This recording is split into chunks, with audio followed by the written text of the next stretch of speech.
Give me a second. Yeah, please.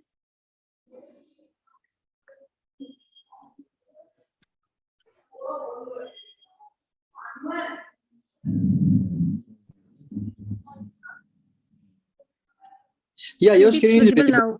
Yeah, it's visible Okay. now.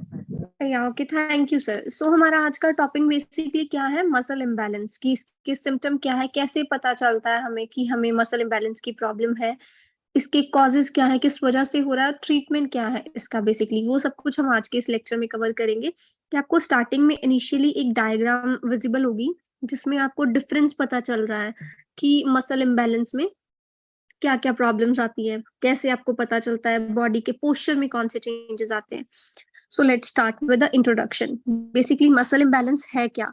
जो हमारी body है ना, वो इस अकॉर्डिंगली डिजाइन कर रखी है कि हम अगर स्टैंड बाय खड़े भी हैं, स्टिल है बिल्कुल, फिर भी हम कुछ मूवमेंट्स कर सकें, राइट, हम काम कर सके, हम रन भी कर सकते हैं, हम मूव करें, लिफ्ट करें, जंप करें, सारी मूवमेंट्स के लिए हमारी बॉडी डिजाइन किया गया है। जो हमारे मसल्स हैं वो मूवमेंट करते हैं, राइट। आपकी बॉडी अगर मूव कर रही है, उसमें अगर आपके जॉइंट्स काम कर रहे हैं तो आपके मसल्स भी उसमें काम कर रहे हैं। विदाउट मसल्स, अगर आपके मसल्स वीक हैं, then you are not able to perform that movement properly, right. हमारी जो बॉडी है उसको बहुत कोऑर्डिनेशन चाहिए और स्ट्रेंथ चाहिए अगर उसको प्रॉपर्ली फंक्शन करना है तो। एक मसल या बहुत ज्यादा सकते हैं बंच ऑफ मसल्स, वो अगर बहुत ज्यादा टाइट हो रहे हैं, बहुत ज्यादा स्ट्रांग है, लंबे हो रहे हैं या फिर वीक हो रहे हैं दूसरे मसल के कंपैरेटिवली, तो हम बोल सकते हैं कि हमें मसल इम्बैलेंस की प्रॉब्लम है। फॉर एग्जाम्पल, आपकी राइट और लेफ्ट आर्म है, राइट।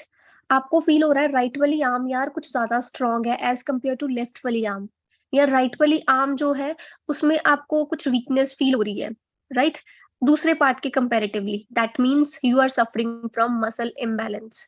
ठीक है ना। ये कब होता है, जब आप अल्टीमेटली क्या करते हो, एक से कम काम लेते हो, एक से ज्यादा लेते हो, या फिर उनमें आप प्रॉपरली बैलेंस नहीं मेंटेन कर पा रहे, आपको ultimately as a result pain feel होनी शुरू हो जाती है। वो किसका सिम्टम है, आपके मसल इम्बैलेंस का, राइट। अब साइंटिफिकली बात करें तो मसल इम्बैलेंस डिफाइन कैसे होता है, जब जो रिलेटिव इक्वालिटी है, राइट, जो इक्वालिटी है मसल की लेंथ या स्ट्रेंथ में एक एगोनिस्ट और एंटागोनिस्ट मसल के बीच में, वो गड़बड़ हो जाए उनमें, उस वक्त आपको मसल इम्बैलेंस की प्रॉब्लम आती है, राइट।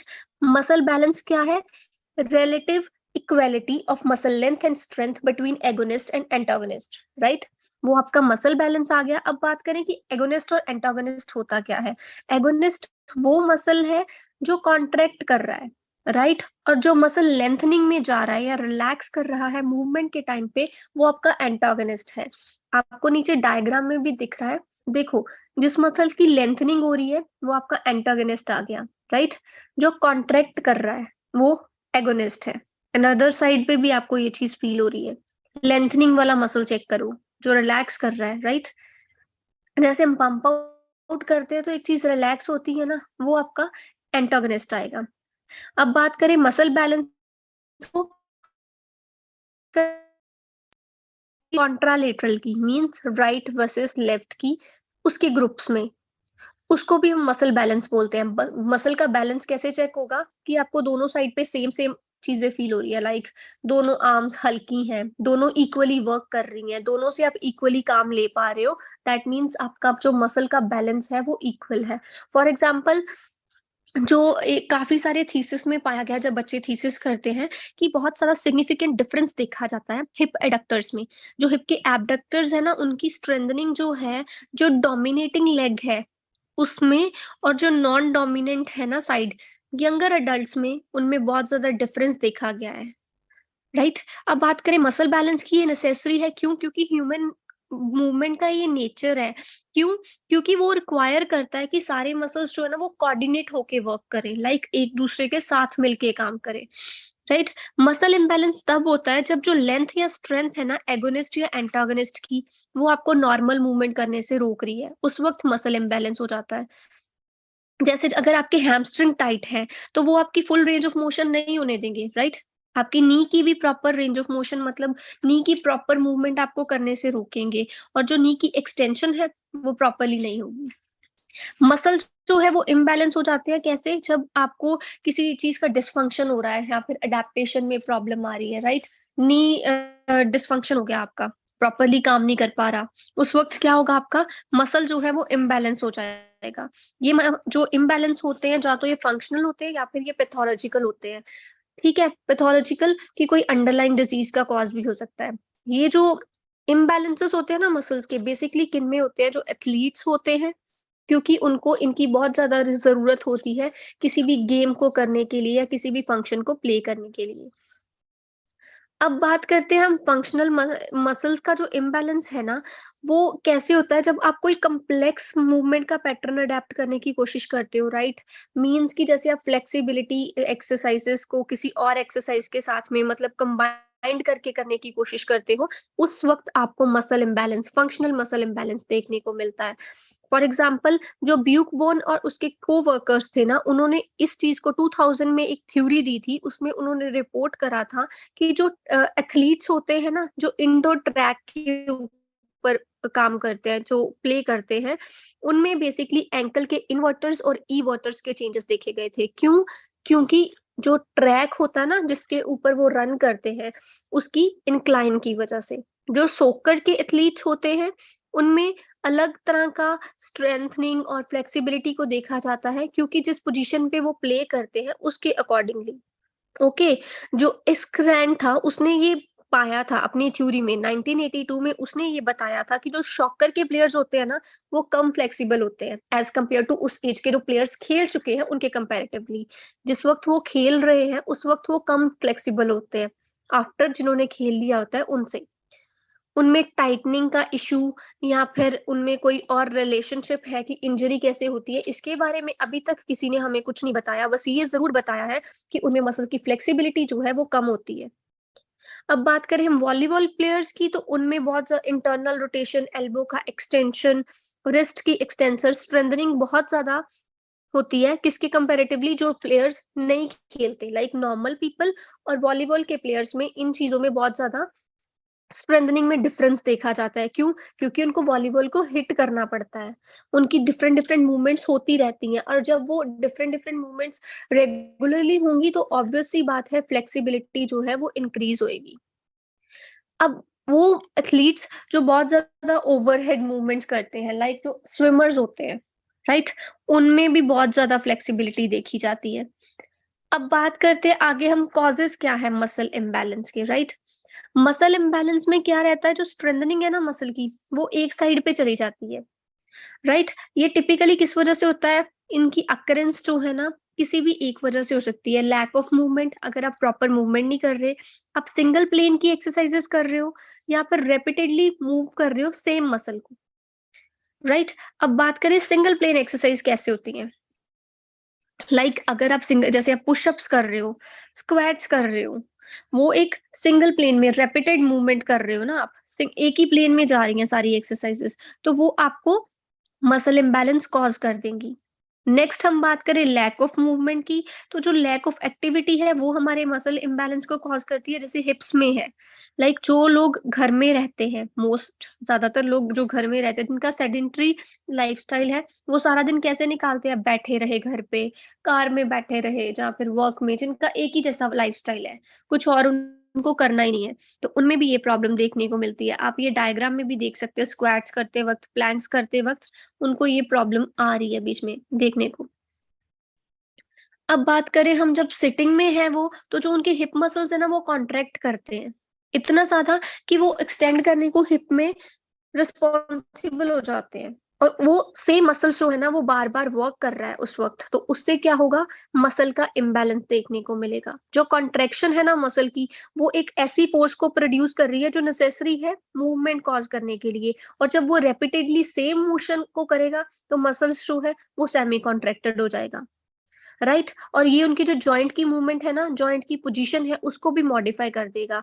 और जब आप वर्कआउट करते हो, पर उस वक़्त जो रिपिटेटेड मूवमेंट है ना, मतलब जो बार-बार मूवमेंट करते हैं, जैसे आप सेट्स लगा रहे हो, राइट? आप जिम में भी वर्कआउट कर रहे हो, आप मान लो फॉर एग्ज़ाम्पल हम कहें कि आप स्क्वाट्स ही कर रहे हो, राइट? आप उसको 10 रेपिटेशंस या 50 रेपिटेशंस कर रहे हो, सेट्स कर रहे हो बना-बना के, रेपिटेडली एक ही मूवमेंट हो रही है, राइट?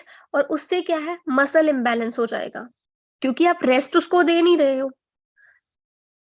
इस वजह से मसल इम्बैलेंस हो जाएगा। इसीलिए बोलते हैं कि आप अपने सेट्स को प्रॉपर्ली डिजाइन करो कि आपको वीक में कितने दिन एक्सरसाइज करनी है, कितने दिन आपको रेस्ट पीरियड पे जाना है, सो दैट आपकी बॉडी को हील होने का टाइम भी साथ में मिले। बट वी पीपल वांट कि हमें इमीडिएट रिजल्ट्स चाहिए, हम अपनी बॉडी को बहुत ज्यादा फटीग कर लेते हैं। नेक्स्ट, इसमें एग्जांपल, अगर कोई जॉब कर रहा है, जो कैरी कर रहा है एक ऑब्जेक्ट को एक लोकेशन से दूसरी को, ठीक है ना, उसको शिफ्ट करते रहना चाहिए अपने हैंड्स को, राइट? अगर for example you are having a bunch of books in your hands, आप बुक्स को थोड़े टाइम के लिए लेफ्ट में कैरी कर रहे हो, थोड़े टाइम के लिए राइट में कैरी करो, सो दैट वो बैलेंस बना रहे। अब इसके सिम्टम्स क्या है मसल इम्बैलेंस के? जब आप रेगुलर वर्कआउट करोगे या एक्सरसाइज करोगे तो वो आपके मसल्स को स्ट्रेंथन करने में हेल्प करता है, but sometimes same body parts जो है वीकनेस की वजह से बहुत ज्यादा सोर हो जाते हैं आफ्टर वर्कआउट या फिर किसी एक्टिविटी के कारण। और ये किसका सिम्टम है? मसल इम्बैलेंस का। अगर आपको ऐसा कुछ भी नोटिस हो रहा है जो कि आपको लग रहा है नहीं यार ये ज्यादा स्ट्रांग हो रहा है या ज्यादा वीक हो रहा है, तो ये किसकी वजह से हो सकता है? मसल इम्बैलेंस की वजह से। इसमें आपको पुअर पोस्चर देखने को मिल सकता है, ठीक है ना? फ्लेक्सिबिलिटी है जो, वो ज़्यादा देखने को मिल सकती है। आपकी बहुत ज़्यादा सिटिंग है, ठीक है ना? आपका पोस्चर इनकरेक्ट हो गया। आप जब खड़े हो रहे हो, बैठ रहे हो, आपको पेन फील हो रही है, उस वक़्त आपको मसल इम्बैलेंस की प्रॉब्लम हो सकती है। अनदर, आपके कोर मसल्स वीक होंगे, आपके लेग मसल्स टाइट हो सकते हैं, क्लम्पीनेस फील होगी, जब खड़े होने की कोशिश करोगे, आप गिरने लगोगे, राइट? इंजरी के लेवल्स बढ़ जाते हैं, एचेस, पेन्स होनी शुरू हो जाती है, बैक पेन बहुत ज़्यादा होती है, जो कि आपकी लेग में नहीं जाती but all of the sudden ही शुरू हो जाती है, पता ही नहीं चलता, ठीक है ना? किसी रीज़न का कि किस वजह से हो रही है। आप जब खड़े होते हो तो आपकी थाइज़ बहुत ज़्यादा हेवी फील होती हैं आपको, प्रॉब्लम होती है कि आप एक लेग पे तो खड़े ही नहीं हो सकते, आप अपनी फ्लेक्सिबिलिटी चेक नहीं कर सकते। जब आप हँस रहे हो या फिर आप काफ़ कर रहे हो या स्नीज़ कर रहे हो, उस वक़्त आप ड्रिबल करते हो, लाइक ब्लड के ड्रॉप्स निकलते हैं उस वक़्त। अब बात करते हैं कॉमन बॉडी पार्ट्स जो मसल इम्बैलेंस से इफेक्टेड होते हैं। सबसे पहले हमारा आ गया forward head posture, then hunched shoulders and then anteriorly tilted pelvis, right? हम बात करें हंच शोल्डर्स क्या होते हैं, मतलब जैसे एक शोल्डर आपका ऊपर को है, एक नीचे को है। अब बिग मसल इम्बैलेंस कैसे होगा? जब आप बहुत ज्यादा हार्ड वर्क कर रहे हो बट आप अपनी बॉडी को रेस्ट नहीं दे रहे हो। दो तरह का मसल इम्बैलेंस रहता है हमारे पास, body muscular imbalance and joint muscular imbalance. पहले बॉडी मसल की इम्बैलेंस की बात करें तो जो आपके राइट साइड के मसल्स है और लेफ्ट साइड के मसल्स है, ठीक है ना, वो सिमिलर है साइज में भी और स्ट्रेंथ में भी। अगर एक साइड के मसल्स जो है वो स्ट्रॉन्ग आपको फील हो रहे हैं या लार्ज फील हो रहे हैं as compare to other side जिसमें आपको वीक फील हो रहे हैं मसल्स, वो क्या करेंगे आपको, वो आपको पेन या इंजरी कॉज कर देंगे और वो इम्बैलेंस कॉज करते हैं। अब जॉइंट मस्कुलर इम्बैलेंस की बात करें तो जो भी मसल है, राइट, पर्टिकुलर जॉइंट का, वो उसके ऑपोजिट जो है ना, वो मूवमेंट में प्रॉब्लम कॉज कर रहा है। लाइक अगर एक मसल स्ट्रांग है या वीक है ऑपोजिट से, ये आपका मैकेनिज्म को डिस्टर्ब कर देगा और आपकी रेंज ऑफ मोशन को इफेक्ट करेगा। आपके मसल्स तो ना वो पेयर्स में वर्क करते हैं, अगर एक रिस्पॉन्सिबल है जॉइंट को पुल करने में तो अदर रिस्पॉन्सिबल होगा पुश करने में, ठीक है ना? अगर एगोनिस्ट कॉन्ट्रैक्ट कर रहा है तो एंटागनिस्ट रिलैक्स कर रहा है जॉइंट की मूवमेंट के लिए। अब बात करते हैं मसल इम्बैलेंस की ट्रीटमेंट की। मसल जो ट्रीटमेंट है ना मसल इम्बैलेंस का, वो डिपेंड करता है किसके ऊपर, कि कौन सा मसल का ग्रुप इफेक्ट हो रहा है और उसकी सीवियरिटी कितनी है। रिसर्च में हमें क्या शो है कि जो पायलट्स की ट्रेनिंग होती है और फ्लेक्सिबिलिटी एक्सरसाइज की ट्रेनिंग होती है ना, ये इफेक्टिव होती है मसल की बैलेंस को रिस्टोर करने में, ठीक है ना? एक स्टडी में हमें ये भी पता चला था कि जो मेल होते हैं ना, काफी सारे उन्होंने उनको एक ग्रुप ऑफ मेल्स को उन्होंने बैलेंस इंप्रूवमेंट ट्रेनिंग के लिए डाला था for the course of 12 weeks के लिए। और इस टाइम पे उन्होंने ये देखा कि जो मसल इम्बैलेंस की एक्सरसाइज है ना, उनमें क्या क्या कौन सी एक्सरसाइज इंक्लूड हुई जिसमें उनको डिफरेंस देखने को मिला। सबसे पहले फ्लेक्सिबिलिटी एक्सरसाइज, जो उनकी रेंज ऑफ मोशन के ऊपर वर्क करी, ठीक है ना, by rolling the joints. Next, fingers, wrist, ankle, toes, इन सबको मूव करने की exercises. Then pilates training 3 times a week and muscle balance training using weight training equipment. इस स्टडी ने क्या बताया था कि आफ्टर 12 वीक्स की ट्रेनिंग के बाद एथलीट्स में बैलेंस जो है वो इम्प्रूव हुआ था। बात करते हैं अपने बारे में कि आप लोगों को कैसे पता चलेगा, अगर हम सेल्फ टेस्ट की बात करें कि हाँ भी मसल इम्बैलेंस की प्रॉब्लम है या नहीं। हमारी जो बॉडी है ना वो मसल्स यूज करती है either side of the joint या बोन्स के टू मैनेज मूवमेंट, राइट। जब आपकी बॉडी जो है वो मसल की मूवमेंट को मैनेज कर रही है, उस वक्त जो मसल्स बैलेंस नहीं हो रहे, ठीक है ना, वो हैम्पर कर रहे हैं हमारी मूवमेंट्स को और इंजरी को कॉज कर रहे हैं। उसी टाइम पे हमें ये नोटिस करना है कि आपका पोस्चर पुअर है या नहीं। अगर आप उस वक्त भी मूवमेंट कर पा रहे हो, राइट, अपने माइंड में इस चीज को रखना कि बहुत सारे टेंडन्स होंगे या लिगामेंट्स होंगे जो सपोर्ट कर रहे हैं मसल की एक्टिविटी को, वो भी इफेक्ट हो रहे हैं अगर आप केयरफुल नहीं हो तो।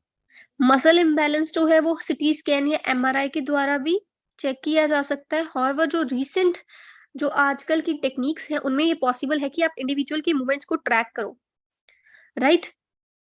जो कंप्यूटर एडेड असेसमेंट्स होती हैं वो किसको आइडेंटिफाई करती है, probability of over using specific muscle groups, जो क्या प्रिवेंट करती हैं इंजरीज को, right.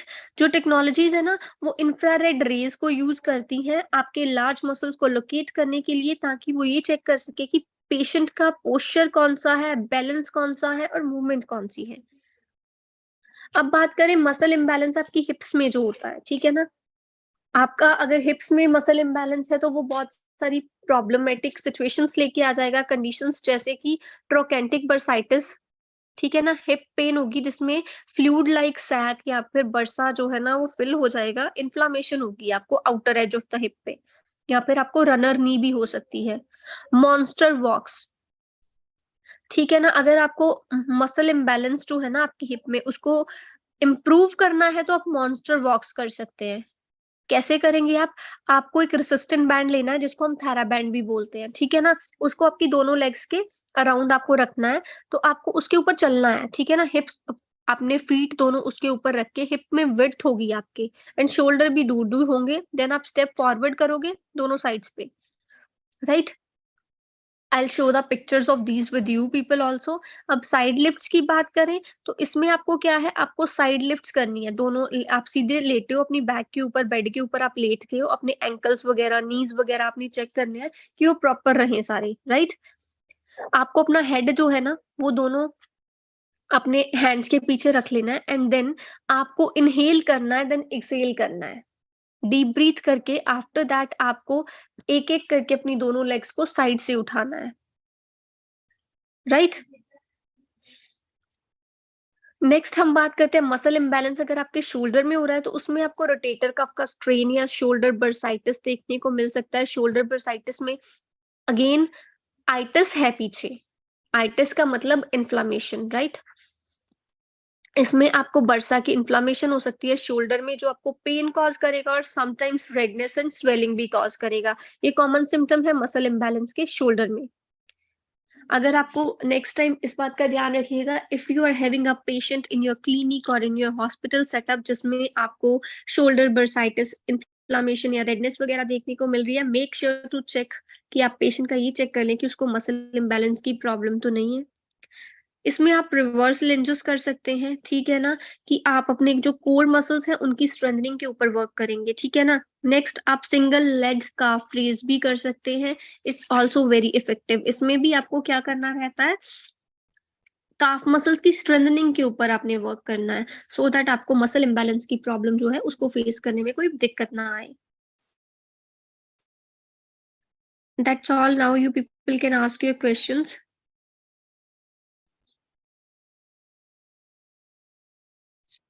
So yeah, this was today's topic. And guys, if you have any questions regarding today's topic, muscular imbalances, if you have any questions, if you have any doubts, you can ask in Q&A section. अगर आपको कोई भी doubt है, कोई भी question अगर आपको पूछना है, if you are facing any pain, so you can ask your question in Q&A section.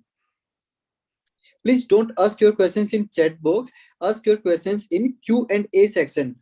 There is a section available named Q&A, question and answer section. Please ask your question there.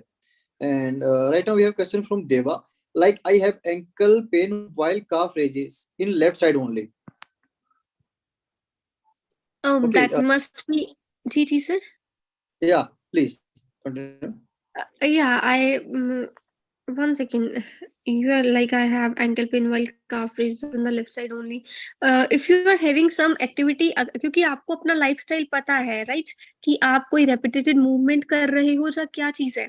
अगर आपको ये चीज एक ही side पे feel हो रही है, right, दूसरी साइड पे ऐसा कुछ भी नहीं है, तो पहले आप ये अपने माइंड पे थोड़ा जोर डालिए कि आप कौन सा काम ऐसा कर रहे हैं कि आपको सिर्फ एक ही साइड का जो मसल है वो वर्क कर रहा है.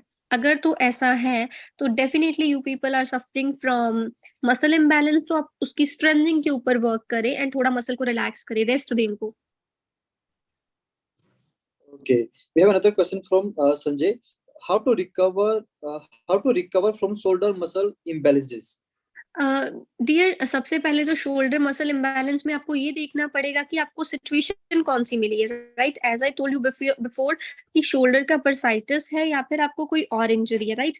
पहले आपको उसका प्रॉपर लोकेशन पता करना पड़ेगा, कौन सा मसल वीक है. ये आपको तभी पता चलेगा अगर आपको मसल का ओरिजिन इंसर्शन पता है तो, राइट. आफ्टर नोइंग कि कहाँ पे आपको कौन से मसल का इम्बैलेंस है, आप उस पर्टिकुलर मसल की स्ट्रेंथनिंग के ऊपर फोकस करोगे तो you people can easily recover from muscle imbalance. Okay, actually, they want you to tell this answer in Right, English right, right. only. I understand. Actually, Yeah. he cannot understand, I guess. So please, can you please repeat your answer in English? He have Okay, ankle okay. pain while calf raise. Well, And only also. firstly you have to check. Firstly, you have to check your schedule that if you are doing some work in which your only one side calf muscles are only used in that movement or that function, you have to know this thing first. After that, if there is some kind of work you are doing right now, please avoid it for some days. Give some rest to your calf muscles. Along with it, work on the strengthening exercises so that you can relieve from this problem. Yeah. I hope Okay. So clear to you, Deva. yeah. And still, if you have any doubt, you can ask again. Yeah, no problem. Yeah. There is another question from some another guy. Does muscle imbalance affect endocrine system? In some patients it will be, but not in everyone. क्योंकि ये depend करता है कि आपकी क्योंकि as I told you कि muscle imbalance pathological reasons की वजह से भी हो सकता है, right. And it might B कि वो आपके एंडोक्राइन सिस्टम को इफेक्ट करेगा. अगर आपका जो इम्यूनिटी है आपकी वो वीक है थोड़ी, तो आपको ये प्रॉब्लम देखने को मिल सकती है. So I suggest you this thing before coming to any conclusion. आप पहले एक बार अपना जो टेस्ट है, इसके डायग्नोसिस है, वो करवाएं. Right, I told you before also कि आपके मसल्स की वो लेंथनिंग को चेक करते हैं with the help of CT scans और MRIs. After that we can come to an conclusion कि ये आपके एंडोक्राइन सिस्टम को उस पेशेंट में इफेक्ट कर रहा है या नहीं. इट माइट बी और it may not be. Okay, another question is from Balveer. Most of clients face SI joint pain at one side. Is it because of imbalance or what is the solution? हमारे जो clients हैं वो जो SI joint की pen को feel करते हैं ना एक साइड पे, वो इम्बैलेंस की वजह से होता है. बेसिकली इसी वजह से हमारे कुछ पेशेंट्स को रिलीफ नहीं मिलता, क्योंकि हम लोग ये मसल इम्बैलेंस की तरफ जाते ही नहीं है. हमें ये दिखता है नहीं इनके वर्टेब्रा में गैप है या इनका वर्टेब्रा स्लिप हो गया. बेसिकली हम लोग यही देख के मतलब ठीक है पेशेंट को पेन है, हम मशीन्स लगा देते हैं. बट मेनली क्या रहता है, मसल इम्बैलेंस के ऊपर अगर हम फोकस करेंगे तो हमें जल्दी रिजल्ट मिलेगा. आप ये ट्राई करो, ये चेक करो कि पेशेंट को कौन से ओरिजिन में पेन है, राइट. अगर आपको पता चल रहा है इस मसल में प्रॉब्लम है, चेक कि वो मसल इंसर्ट कहाँ पे जाके हो रहा था. आप उसके इंसर्शन के ऊपर, जब स्ट्रेंथनिंग के ऊपर उसकी इंसर्शन यहाँ पे जाके वो इंसर्ट हो रहा है, उस जगह की स्ट्रेंथनिंग के ऊपर और फ्लेक्सिबिलिटी के ऊपर वर्क करोगे तो you will definitely see the relief in that patient in 1 or 2 sittings. आपको ये नहीं कह रही कि प्रॉपर ठीक हो जाएगा, but you will definitely see the change कि पेशेंट के एटीट्यूड में आपको चेंज दिखाए. Okay. Another question is from Nitin. And guys, अगर आपको अभी भी कोई डाउट रहता है आपके क्वेश्चन का, आपको लगता है प्रॉपर आंसर नहीं मिला, and you still have any question in your mind, you can ask again. Okay, so we have question from Nitin. Around shoulders भी मसल imbalance से होता है क्या? राउंड शोल्डर मसल इम्बैलेंस से होता नहीं है एक्चुअली. अगर आपका एक शोल्डर राउंडेड है दूसरा नहीं है, राइट, देन वो मसल इम्बैलेंस से हो सकता है. अगर आपके दोनों शोल्डर्स ही राउंड है तो it might be some other cause also, but अगर एक राउंडेड है ज्यादा दूसरा नहीं है तो it might be. Okay. So Deva, thanks. You're welcome, Deva, and hope you enjoyed today's lectures and learned some good things here. Okay, we have another question from Sanjay. I have lower back pain, L4 and L5 from long back. I guess long time, and he has tried lifting also. Well, Sanjay, dry needling is Dry really needling very and good. lower back pain. Yeah. Sanjay, dry needling is very good for low back pain, but I suggest you this thing. Please go to some expert before taking this risk, because अगर तो कुछ untrained बंदा है जो आपको ये dry needling करके दे रहा है, तो sorry, आपकी पेन ज्यादा बढ़ सकती है. बट हाँ, if you are going to a good person जो एक्सपर्ट है इसमें, and I am giving you 110% surety that you will get relief very very very soon. Okay, that's good. So, Deva, my physician said me to lose the chest muscle and triceps. Okay, and how to do that?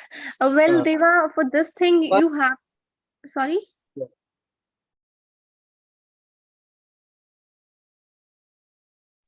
yeah, please continue, Mr. Harmanpreet. Okay, Anish- okay. Well, if you want to lose this thing, you have to work on your diet along with your workout. And for this, San sir will guide you better. You can ask him also personally or along with over here. Yeah, with your question, I have a concern here. What do you mean by lose the chest muscle?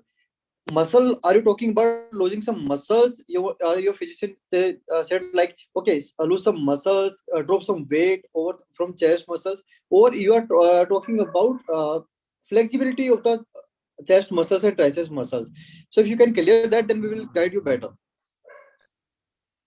Okay, and Arpit, I have more veins on the right hand compared to left hand.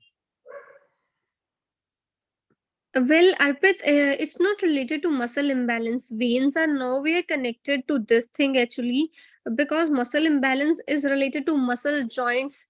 And another thing we can say, it is related to ligament and tendons. Veins are nowhere included in this thing.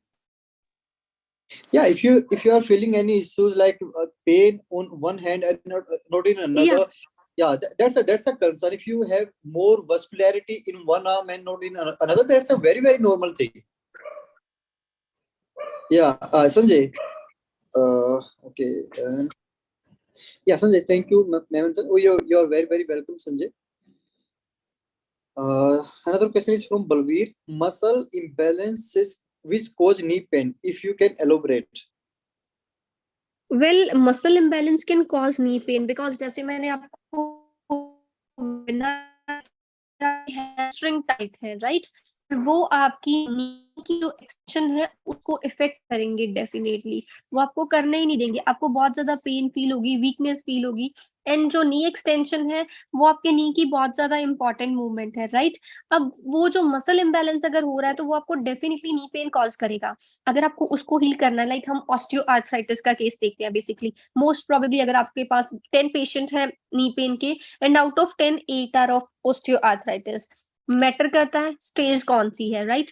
अब हम initial stage की बात करें तो अगर आप if you are too much concerned about your patient, firstly assessment में if the physiotherapist is of good knowledge और इधर द अनदर डॉक्टर जो भी पेशेंट को देख रहा है, वो डेफिनेटली पेशेंट की मसल की स्ट्रेंथनिंग एंड इम्बैलेंस को चेक करेंगे. मसल की इम्बैलेंस में आपको देखने को मिलता है कि पेशेंट की फ्लेक्सिबिलिटी है कितनी एक्चुअल में. एज के अकॉर्डिंगली फ्लेक्सिबिलिटी कम होती है, बट फिर भी एक बैलेंस मेंटेन रहता है कि आपको इतना देखने को मिलेगा. अगर तो बैलेंस उससे भी कम है पेशेंट में, तो आप पहले पेशेंट की मसल आपको पता है बेसिकली अगर आपने कोई पेशेंट देखा है नी पेन का भी, तो हम उनको स्ट्रेचिंग के साथ साथ स्ट्रेंथनिंग एक्सरसाइज के ऊपर डालते हैं. क्यों डालते हैं स्ट्रेंथनिंग एक्सरसाइज के ऊपर? सो दैट पेशेंट का जो बैलेंस है वो इम्प्रूव हो, राइट? और इसी वजह से नी पेन के पेशेंट को जब आप स्ट्रेंथनिंग एक्सरसाइज के ऊपर, बैलेंस एक्सरसाइज के ऊपर डालोगे, तो डेफिनेटली वो मसल इम्बैलेंस को होने से पहली तो बात होने नहीं देंगी. अगर है भी तो उसको इम्प्रूवमेंट देंगी, और जब मसल इम्बैलेंस इम्प्रूव होगा तो डेफिनेटली नी पेन में भी उनको रिलीफ मिलेगा. Yeah. Okay. Another question is from anonymous person. If client gets muscle imbalance because of varicose veins or osteoarthritis, how to heal that? As muscle imbalance को heal करने का pilots आप कर सकते हैं अगर आपको पता है तो। अनदर थिंग जो आप कर सकते हैं, इसके साथ साथ आप वेट मेजरमेंट की ट्रेनिंग दे सकते हैं अपने पेशेंट को। अलोंग विद इट आप अपने पेशेंट को मसल स्ट्रेंथनिंग की अलोंग विद स्ट्रेचिंग्स बता सकते हैं उनको, और बैलेंस ट्रेनिंग दे सकते हैं। Balance training is really very good अगर आपको मसल बैलेंस को इम्प्रूव करना है तो। Yeah. Okay. Next question is in cervical in cervical also. That is correct. Cervical में भी Knee pain. हाँ Knee pain. That is a question from the same guy who asked for knee pain. Okay okay right. Like cervical में आपको ये देखना पड़ेगा, हम basically cervical में गलती यहाँ पे करते हैं। किसी भी आपके पास कोई भी क्लाइंट आ रहा है या पेशेंट आ रहा है, किसी को नेक पेन है, पेशेंट के साथ आजकल अवेयर है, इवन आई एम सरप्राइज्ड, किसी को नेक पेन, हाँ जी हमें सर्वाइकल का इशू है, बट रियल में वो सर्वाइकल नहीं होता। आपको पहले उसको प्रॉपर डायग्नोस करना पड़ेगा वो सर्वाइकल है या नहीं। अलोंग विद इट आपको वर्टेब्रा चेक करना पड़ेगा, कौन से वर्टेब्रा के ऊपर ज्यादा फोर्स है, राइट कौन सा वर्टेब्रा है जिसको हील करने की जरूरत है। आप वो उस वक्त चेक करोगे उस वर्टेब्रा की मूवमेंट से, टेस्ट की वजह से। There are some special test also, we will try to conduct one session कि हम स्पेशल टेस्ट के ऊपर ही रखें, जिससे आपको ये पता चल सकेगा कि असल में प्रॉब्लम का वही रीजन है जो हम सोच रहे हैं। वो आपको स्पेशल टेस्ट से अच्छे से पता चल सकता है, क्योंकि वो आपको खुद करने पड़ेंगे। आपको किसी लेबोरेटरी में जाने की जरूरत नहीं पड़ती, कुछ आपको मेडिकल टेस्ट नहीं करवाने पड़ते। वो जस्ट ये सेल्फ टेस्ट है जिसको करने के बाद आप अपने पेशेंट के ऊपर खुद ट्राई कर सकते हो, जिससे आपको ये श्योर होगा, आपको जैसे 100 में से 80% आपको श्योरिटी मिल सकती है कि नहीं ये रीजन लग रहा है। After that you can go with test also if you want. तो उससे आपको ये चेक करना पड़ेगा कि सर्वाइकल का कौन सा वर्टेब्रा इफेक्टेड है, उसके ऊपर आप चेक करो कि मसल इम्बैलेंस है या नहीं है। अगर तो वहां पे इन्फ्लामेशन देखने को मिल रही है, रेडनेस देखने को मिल रही है आपको, दैट्स द रीजन कि वो इम्बैलेंस की वजह से है। Okay, good. And we have another question from RH. Different type of shoulder pain like rotator cuff, shoulder impingement, how to define or test and exercises. Different types of shoulder pain like rotator cuff, shoulder impingement, how to define or test and exercise. Well, as I told you before, हम लोग इसके ऊपर test कर सकते हैं, but हमें उन special test को पढ़ने के लिए it's a very long way to go in that thing. वो स्पेशल टेस्ट बहुत ज्यादा है, इसमें बहुत एंटी कैन टेस्ट आ जाता है, सारी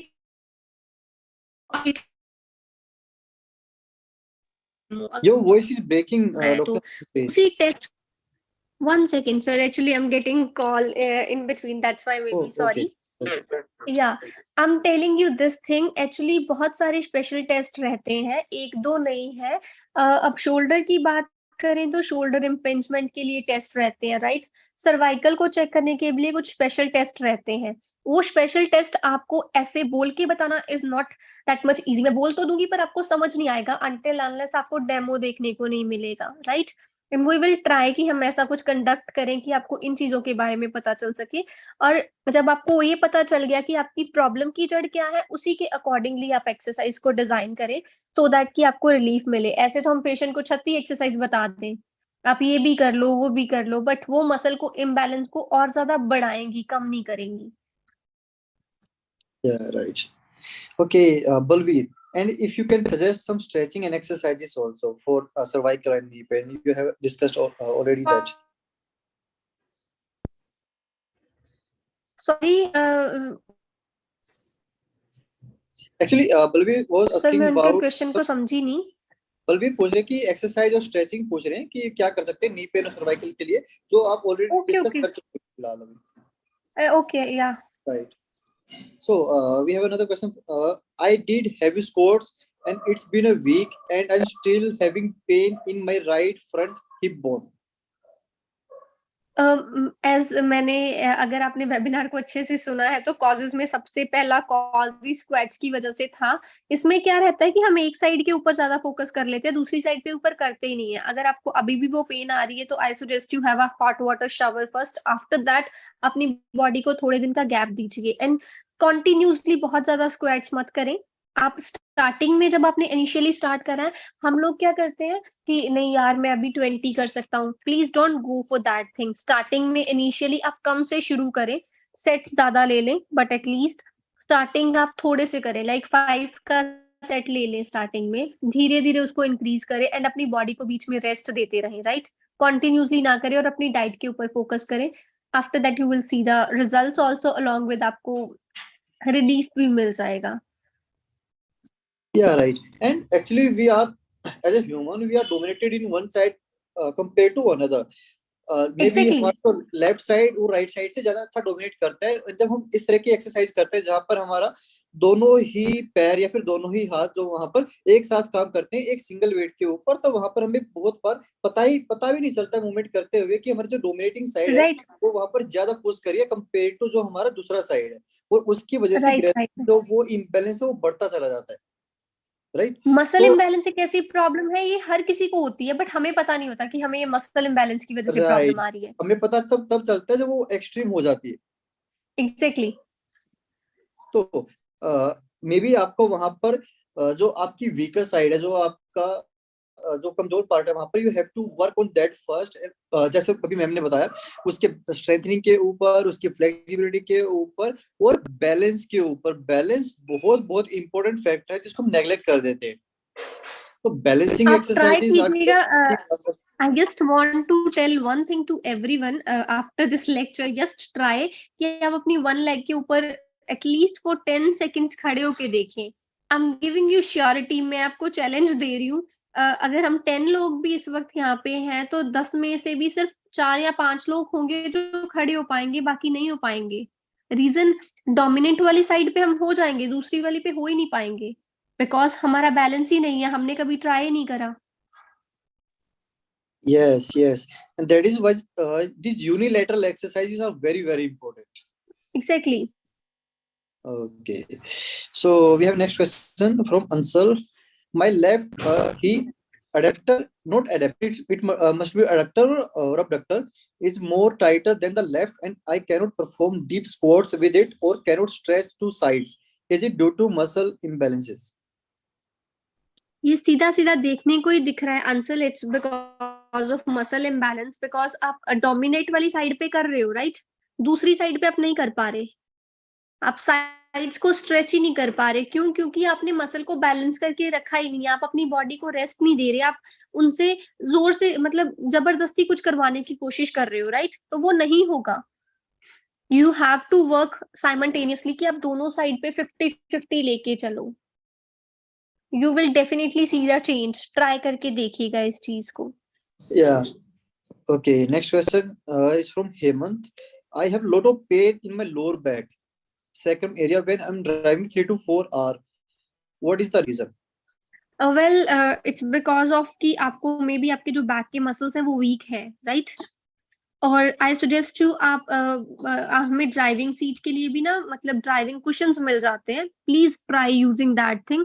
अगर हो सकता है तो रात को सोने से पहले या इधर जब भी आपको रेस्ट का टाइम मिलता है, हैव सम बैक एक्सरसाइजेस कि जो आपकी स्ट्रेंथनिंग को इंक्रीज करें। बैक मसल्स वीक होने की वजह से आपको बहुत ज्यादा पेन आ रही है बैक के एरिया में, and even I suggest you please have your x-ray also, because x-ray में क्लियर होगा कि वो पेन का मेन रीजन क्या है। बिकॉज हो सकता है अभी आप निग्लेक्ट कर रहे हो, आगे जाके प्रॉब्लम बढ़ जाए। यस, ये हम हमेशा कहते हैं कि प्रॉब्लम स्टार्ट आपको कब फील होने लगती है, जब वो ऑलरेडी एक्सटेंड पहुंच चुकी होती है। एग्जैक्टली और पहले हम जब निग्लेक्ट करते रहते हैं। छोटे छोटे इश्यूज होते हैं उसको नेगलेक्ट कर देते, चलो कुछ नहीं यार, हल्का फुल्का पेन है, हो जाएगा ठीक। बट वो एक एक्चुअल में थोड़े टाइम के अंदर ही बहुत स्पीड से एक्सेलरेट होती है प्रॉब्लम्स। फिर जब आपको फील होना स्टार्ट हो जाती है, तो जब आपको फील होना स्टार्ट हो उसको तभी उसी टाइम पर क्योर करना बहुत जरूरी है। Okay, we have another question from Arpit. I have a client who have muscular arms, but his chest is not developing. Please suggest some tips. Okay, that is a very different thing from this today's webinar. That could be because of multiple factors. Maybe you are not using a proper techniques. Maybe his chest is just like not a very good genetical part of his body, and maybe you have to put too much extra efforts on that, and maybe you have to go for with multiple variations and multiple reps variations, maybe multiple exercises variations, and that could there could be a possibility that you are using much of your shoulder and your triceps part while doing your bench presses and these exercises. So you have to look after your technique also. So without actually uh, checking your technique and your form and everything, it is very hard to explain what could be the possible reason and what you can do. So that's a very completely difficult, also a completely different thing, and we are not actually discussing this in today's webinar. But still, as I told you, you must check all these possibilities that you are trying with your client. Okay, RH. So if possible, please arrange lecture on shoulder pain related muscles clinical test. We have a webinar already. We have had a webinar on shoulder pain also. On our website, you can log into our webinar section, and that is completely free. We have shared a link on group also. You can just log in there and you can watch our all lectures on shoulder pain, knee pain, back pain, hypothyroidism, PCOS, PCOD, menstrual cycles. We have multiple webinars available there, so you can just log into our website and watch all the lectures, and these are completely free. Okay, thanks for the webinar. Got to learn a lot of appreciate your work. Thank you very much, and you are very welcome. Okay, so we have ended. We have one last question. So if you still have any questions, guys, there are more than 15 people available there. If you still have any questions, any doubt, you can still ask. We will wait for another 2 minutes and then we will wrap the session. Okay अगर guys किसी को कोई भी doubt है, कोई questions हैं जो अभी भी पूछना चाहता है तो पूछ सकते हैं. अगर कोई क्वेश्चन नहीं आता है within 2 minute, then we will wrap this session. हम इस सेशन को जो है वहां पर ओवर कर देंगे, एंड कर देंगे. राइट.